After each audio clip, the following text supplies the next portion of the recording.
میں نے پوری تفصیل کے ساتھ بتایا کہ اللہ تعالیٰ اپنی دو کوالٹیز ہمارے ساتھ شیئر کرے گا جنت میں. ایک یہ کہ ہمیں موت نہیں آئے گی، اللہ کو بھی موت نہیں آنی.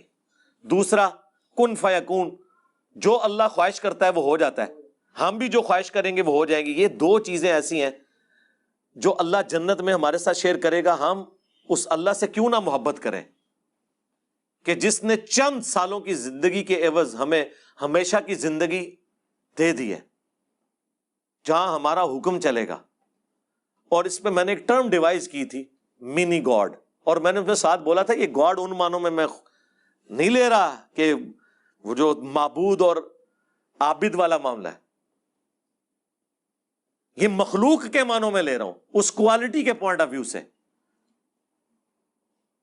اس کو انہوں نے پکڑ لیا. حالانکہ اردو میں یہ بولا جاتا ہے نا خدا، آپ نے سنا نا خدا، یہ فارسی سے اردو میں آیا. فارسی میں جو کشتی کا ملاح ہے نا اسے کہا جاتا ہے نا خدا. یہ دو الفاظ جمع ہو کے بنا ہے، ناؤ خدا.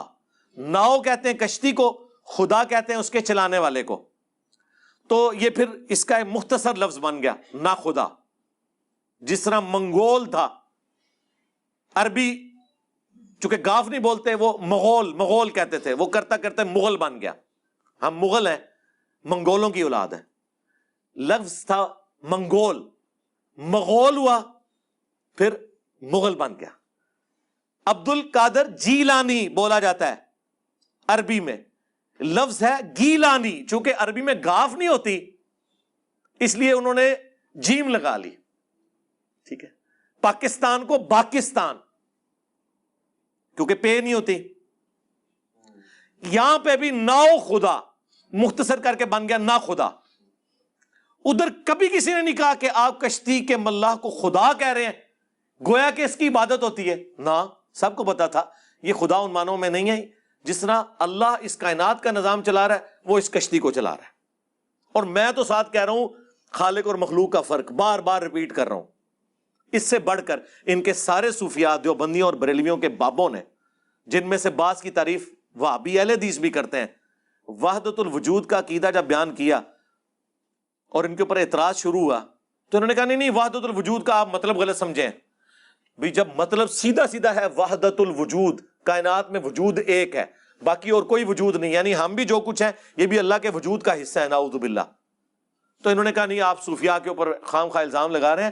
وحدت الوجود کا مطلب یہ ہے کہ یہ پوری کائنات ایک وجود کی وجہ سے قائم ہے، اس کائنات کا چلانے والا ایک وجود ہے. حالانکہ یہ اپنے بزرگوں کی غلطیوں پہ غلط پردہ ڈال رہے ہیں. ان کا یہ موقف نہیں ہے. وہ کہتے ہیں باقی سب کی سب چیزیں ایلوژن ہیں جو آپ کو نظر آ رہی ہیں، وجود ایک ہی ہے. جو پینتھیزم کا عقیدہ ہے، ہماؤس کا، جو ہندوؤں کے اندر بھی ہے. پھر بھی ہم نے کہا ٹھیک ہے جی، آپ صوفیاء کے اس عقیدے کی تعویل کرتے ہیں نا کہ وحدت الوجود سے مراد صرف یہ ہے کہ یہ کائنات کو ایک وجود چلا رہا ہے. اس سے مراد یہ نہیں ہے کہ ہم بھی خدا کا ٹکڑا ہیں. ہم آپ کی یہ تعویل قبول کر لیتے ہیں. ہم نے کبھی وحدت الوجود کے اوپر کفر کا فتویٰ نہیں لگایا. یہی تعویل ڈاکٹر اسرار نے میرے سامنے کی تھی جب میں انہیں ملنے گیا. میں نے کہا ڈاکٹر صاحب آپ وحدت الوجود کہتے ہیں، نہیں وہ تو شرک ہے، یہ ڈاکٹر اسرار کا وحدت الوجود یہ ہے. میں نے کہا چلیں یہ ہے، لیکن آپ بہتر یہ کہ توحید کی ٹرم یوز کریں. ہم نے اتنی تعویل آپ کی قبول کی، آپ نے ہمارے یہ پورے ڈفرینسز بیان کرنے کے باوجود کہا کہ جی یہ جو شرک کر رہا ہے. اور شرک کا کون کہہ رہے ہیں؟ جن کے ایک ایک جینز کے اندر شرک گھسا ہوا ہے قبر پرستی کا، وہ ہمیں توحید سکھا رہے ہیں. ہنگامہ کھڑا کیا ہوا تھا. اللہ کی پھر کا بھی مدد آ گئی.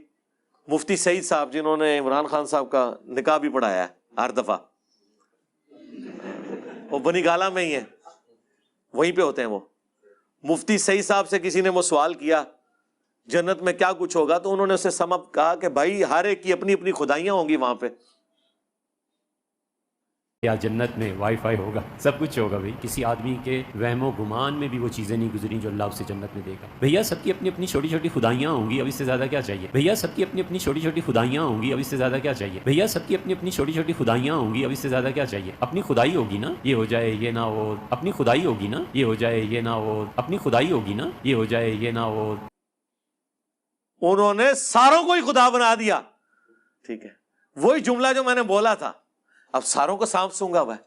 اسی لیے میں نے جو اپنی ویڈیو ریکارڈ کروائی ہے نا انجینئر محمد علی مرزا اسٹوڈنٹس کی عدالت میں پچھلے دنوں، میں نے کہا تھا کہ آپ کے استاد کی کوئی ایک بات بھی ایسی نہیں ہے جسے اصول اور مبادی کے اوپر یہ کفر ڈکلیئر کر سکیں یا گمراہی پہ مبنی بتا سکیں. اصول کبھی کھڑا نہیں کریں گے، اصول کھڑا کریں گے خود مارے جائیں گے.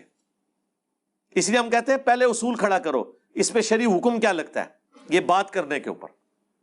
وہ انہوں نے تو اپنی کتابوں میں لکھا ہوا ہے کہ اگر کسی کی بات میں 99 مطلب کفر کے ہوں اور ایک ایمان کا ہو تو مفتی پہ واجب ہے کہ ایمان کے مطابق فتویٰ دے، مسلمان کی تعویل قبول کرے.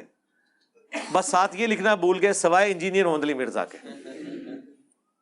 جب تک کوئی کنفرم گستاخ رسول نہ ہو آپ کسی کو قتل کرو گے. آپ قاتل ہو، آپ عاشق نہیں ہو کہ بھائی بندوق چکی اپنی خود ہی فتویٰ، خود ہی مفتی، خود ہی جناب عمر، خود ہی جج اور خود ہی قاضی. ایسے نہیں ہے. تم کہاں سے آ گئے جنہیں نماز نہیں آتی اور تم یہ فتوے دو کہ کون گستاخ رسول ہے اور کون گستاخ رسول نہیں ہے؟ یہ مذاق ہے کیا؟ خبردار خبردار، آگاہ رہو.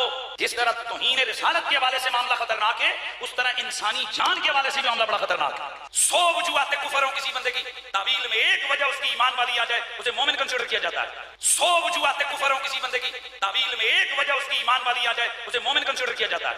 100 وجوہات کفر ہوں کسی بندے کی تعویل میں ایک وجہ اس کی ایمان والی آ جائے اسے مومن کنسیڈر کیا جاتا ہے. یہ آپ کہاں ہیں؟ آپ کو کیا پتا عام عوام کو کہ کیا چیز توہین پر منطبق ہوتی ہے اور کیا چیز جو ہے نا نہیں ہوتی. میں جان بوجھ کے ایسے جملے بولتا ہوں لیکن پھر میں اس کو ساتھ بریف کر کے بولتا ہوں تاکہ یہ چھوٹا کلپ کاٹے. ہاں اے میں مچھی پھڑنے سے کنڈا لانا وچوں یہ چھوٹا جا کلپ کٹن میری بدنامی کریں، لوگ وہ پورا کلپ دیکھیں اور کہیں اوئے مولوی اتنے جھوٹے نے، انہیں تو ایک گالی نہیں سی کی تھی.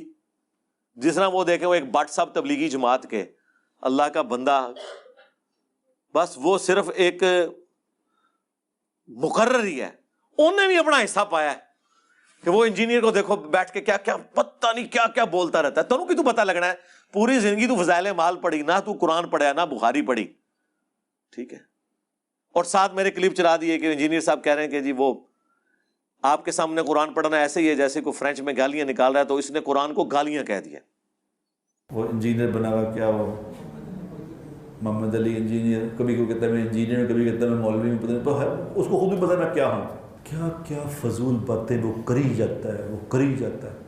آپ کے سامنے قرآن اسی طریقے سے پڑھا جا رہا ہے کہ جیسے کوئی آپ کے سامنے فرینچ زبان کے اندر آ کے آپ کو گالیاں نکالنا شروع کر دے. اور لوگ تو چونکہ بیچارے لوگوں کو تو دین کا پتہ نہیں، لوگ تو صحیح سمجھ رہے ہوتے ہیں کہ جی یہ صحیح فرما رہے ہیں، اتنا مشہور آدمی صحیح باتیں کر، اور کتنی فضول باتیں وہ کرتا ہے دین کے معاملے میں جس کی کوئی حد نہیں. یار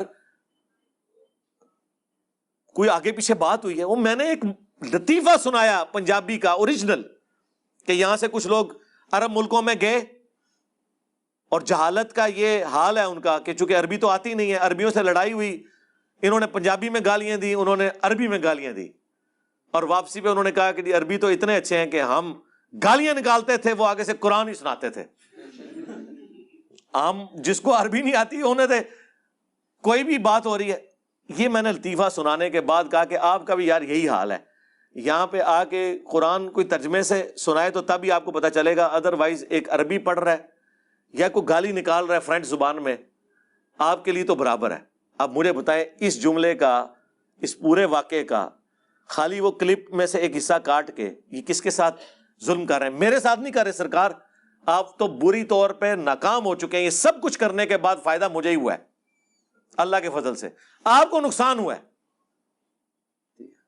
بلکہ میں نے آپ کو بتایا یوٹیوب کے اوپر ویڈیوز رکھی ہوئی ہیں، بنگلہ دیش میں باقاعدہ انہوں نے سوشل ایکسپیریمنٹ کیا. بعض لوگ دکانوں کے باہر، اسکول کی دیواروں، سرکاری عمارتوں کے باہر، مرد حضرات کو یہ بیماری ہے نا، جہاں بھی دیکھا تھوڑا سا یعنی ویرانہ ہے تو پیشاب کر لیا. بڑے تنگ تھے وہاں کے لوگ. پھر ان کو کسی نے مشورہ دیا، انہوں نے پتہ کیا کیا، قرآن کے رسم الخط میں نا عربی میں وہاں دیوار پہ لکھ کے لگا دیا یہاں پیشاب کرنا منع ہے.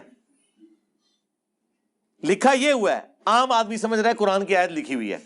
اور پھر انہوں نے کیمرے فٹ کیے ہیں کہ کوئی بندہ آ کے وہ بیٹھنے لگتا ہے، ساتھ پڑھتا ہے نا، سائڈ پہ ہو جاتا ہے، اور کئی تو ایسے چوم کے بھی جا رہے ہیں اسے، ہاں پیشاب کو چوم کے جا رہے ہیں ایسے، ہاں جو عربی میں لکھا ہے پیشاب کرنا منع ہے. یہ ویڈیوز رکھی ہوئی ہیں بنگلہ دیش کی.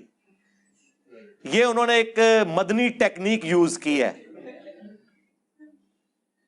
خدا کے لیے بات کیا ہوتی ہے, کیا بنا دیتے ہیں, تو ٹھیک ہے پھر جناب تھوڑے نال بھی پھر جو کچھ ہو رہی ہے نا صحیح ہو رہی ہے, ہمیں تو فائدہ ہوا ہے.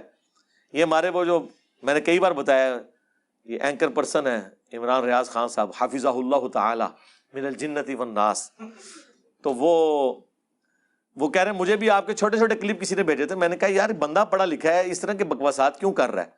میں نے سرچ کیا تو پتا چلا کہ تو بات ہی کچھ اور تھی. تو اس طرح کئی لوگ ہیں ہماری لائف سٹوریز میں آ کے لوگ سٹوریز نہیں سنا رہے, یہ نیگیٹو تعارف ہوا تھا. تو اس سے پتا چلا کہ ہمارے تعارف کروانے کی ذمہ داری اللہ تعالیٰ نے کس کے ذمہ لگائی ہوئی ہے؟ دشمنوں کے.